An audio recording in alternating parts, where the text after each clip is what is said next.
देखता है कि एक इंसान नशे में रहता है और अपनी तलवार को ढूंढ रहा रहता है और एक दूसरा इंसान उसे संभालने की कोशिश कर रहा रहता है। लीफी अपनी ताकत की मदद से उस तलवार को अपने हाथ में ले लेता है और सोचने लगता है आजकल के डिसीबल्स ड्रिंक करते हैं और लोगों को परेशान करते हैं। उस इंसान को संभालने वाला लड़का आके कहने लगता है लीफी से कि वो उसकी मदद करे। लीफी कहने लगता है वो बुरी तरीके से नशे में है। तो फिर वो इंसान बताता है कि वो एक डायरेक्ट डिसीबल है, वो भी ब्लेड स्मिथ का, जो कि पूरे सेक्टर में सबसे बेस्ट है और उनका नाम है वो यू, इसीलिए वो लोग उसे परेशान नहीं कर सकते हैं। लीफी कहने लगता है ये तो काफी अच्छी टाइमिंग है। लीफी कहता है वो सब संभाल लेगा और वो इंसान जो नशे में रहता है वो एक लड़की के कमरे की ओर जा रहा रहता है। फिर वो उसके दरवाजे को खटखटाते हुए कहने लगता है तुम्हें मेकअप करने की जरूरत नहीं है। वो अंदर झांकने की कोशिश करता है तो वो लड़की उसके ऊपर हमला कर देती है, जिससे वो थोड़ा दूर जाके गिरता है। उसके बाद वो लड़की बाहर आती है तो ली चुआन उसे देख के कहने लगता है कि तो बहुत ही खूबसूरत है, बिल्कुल चांद की तरह। लीफी भी वहाँ आके उसकी तलवार को देखता है जो कि मूनलाइट स्वॉर्ड रहती है। लीफी कहने लगता है लोगों के हिसाब से ये तलवार बनी है मून की रोशनी से और उसके हाथ में तलवार तब थी जब वो पैदा हुई थी, ये काफी रेयर है और वो इस चीज को थोड़ा करीब से देखना चाहेगा। तभी लीफी का जूनियर कहने लगता है कि उन्हें इन सारी चीजों को रोकना होगा। लीफी कहता है कोई बात नहीं। ली चुआन जाके उस लड़की के बालों को छूने लगता है तो उसके ऊपर हमला कर देती है। लीफी उस हमले से बचाने के लिए ली चुआन को एक किक करता है। उनका जूनियर एक गहरी सांस लेता है और कहता है अच्छा वो मारा नहीं गया। ली चुआन कहने लगता है किसने उसके ऊपर पीछे से हमला किया। लीफी कहने लगता है अगर उसने उसे परेशान करना बंद नहीं किया तो उसके ऊपर रहम नहीं दिखाएगा। ली चुआन उसके ऊपर हमला करने लगता है और कहने लगता है कि तुम्हारी हिम्मत कैसे हुई मेरे प्लान के बीच में आने की। फिर लीफी भी उसके ऊपर हमला करने लगता है जिसे ली चुआन रोक लेता है। तभी लीफी उसे एक पंच मारता है और एक किक मारता है जिससे वो जाके दूर गिरता है और फिर वो कहने लगता है अगर तुम चाहते हो तो मैं तुम्हें आज ही मार दूंगा। लीफी का जूनियर उसे संभल के रहने के लिए कहता है। तभी ली चुआन अपनी ताकत का इस्तेमाल करने लगता है और उसके ऊपर हमला करता है। लीफी उसके हमले से बहुत ही आसानी से बच जाता है, जो देख के ली चुआन हैरान होता है। लीफी कहने लगता है ये पहली बार है जब कोई उससे विनती कर रहा है कि वो उसे मार डाले और लीफी उसकी इच्छा पूरी करेगा। तभी ली चुआन बहुत सारी एनर्जी वहाँ पे इकट्ठी करने लगता है। लीफी को उससे कोई फर्क नहीं पड़ता और वो जमीन पे पड़े हुए एक पत्थर को लात मार के ली चुआन के पेट में मार देता है, जिससे ली चुआन को काफी दर्द होता है और उसकी सारी एनर्जी वहीं पे खत्म हो जाती है। और फिर लीफी कहने लगता है कि तुम चिंता मत करो, तुम्हें जो चाहिए वो मैं आज तुम्हें दे के रहूंगा।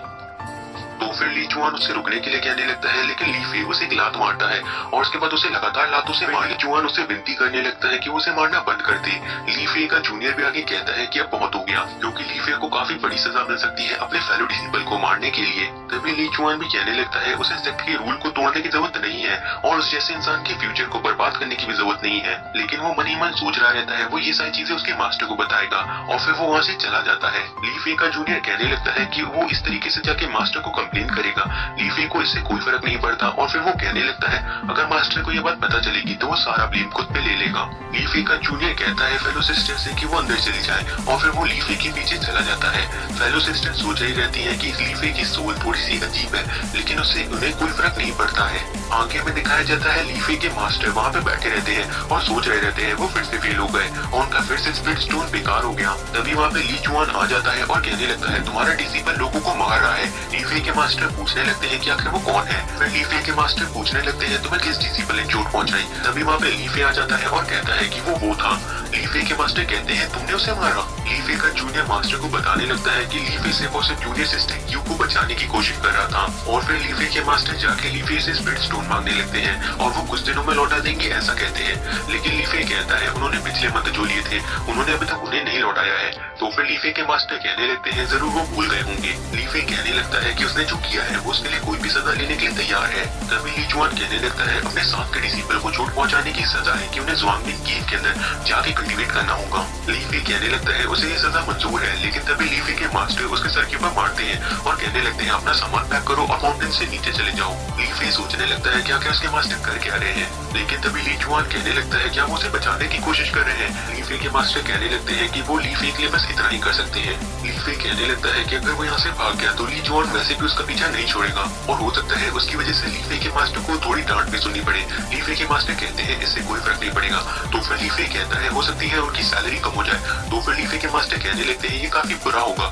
आगे लीफी कहता है उन्हें वैसे भी रिफाइनिंग करनी रहती है वेपन्स की, जिसके लिए उन्हें काफी सारे स्पिरिट स्टोन चाहिए रहते हैं और अगर उनका पैसा भी कम हो गया तो फिर उन्हें और दिक्कत होगी। आगे लीफी जाता है ली चुआन के पास जो कि उसे देख के डरने लगता है। लीफी कहता है तुमने भी जैसा कहा मुझे ज़्वांगमिन केव के अंदर भेज दो कल्टीवेट करने के लिए। तभी लीफी के मास्टर कहने लगते हैं उन्होंने सुना है कि वो यू को पसंद है डिसिपल्स को फर्नेस के पास खड़ा करके उसकी गर्मी से उन्हें सजा देना। ली जुआन कहने लगता है ये भी एक अच्छा आइडिया है, लेकिन फिर ली फे चाहता है अपने मास्टर को एक स्पिरिट स्टोन देता है और कहता है उसके पास बस इतना ही था और वो उसे ज़्वांगबिंग केव के अंदर जाने दे। तो फिर ली फे के मास्टर भी मान जाते हैं। ली जुआन बैठ के सोच रहा रहता है कि जो स्वॉर्ड फर्नेस है वो काफी गर्म है, लेकिन ज़्वांगबिंग केव के अंदर तो काफी सारे डीमंस हैं, वो जरूर ली फे को मार ही देंगे, तो आगे ली फे वहाँ पे मरने के लिए क्यों जाना चाहता है। और फिर वो भी कहने लगता है ज़्वांगबिंग केव ठीक है। ली फे के मास्टर कहते हैं वो त्यांगजिंग को कह देंगे कि वो जाने के लिए तैयारी कर ले। ली जुआन वहाँ से जाने लगता है और कहता है कुछ लोगों को मरने की कुछ ज्यादा ही जल्दी होती है और वो इन सभी चीजों को लेके काफी ज्यादा खुश रहता है। ली फे का डिसिपल वापस से मास्टर को समझाने की कोशिश करता है, लेकिन वो उसे जाने के लिए कह देते हैं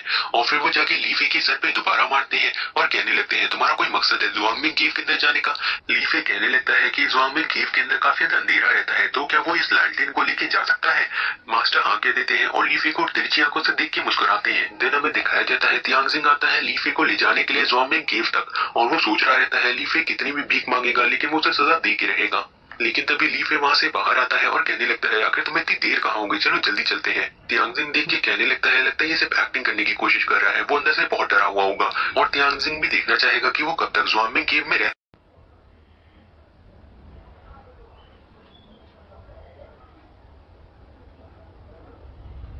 चैनल लाइक एंड सब्सक्राइब।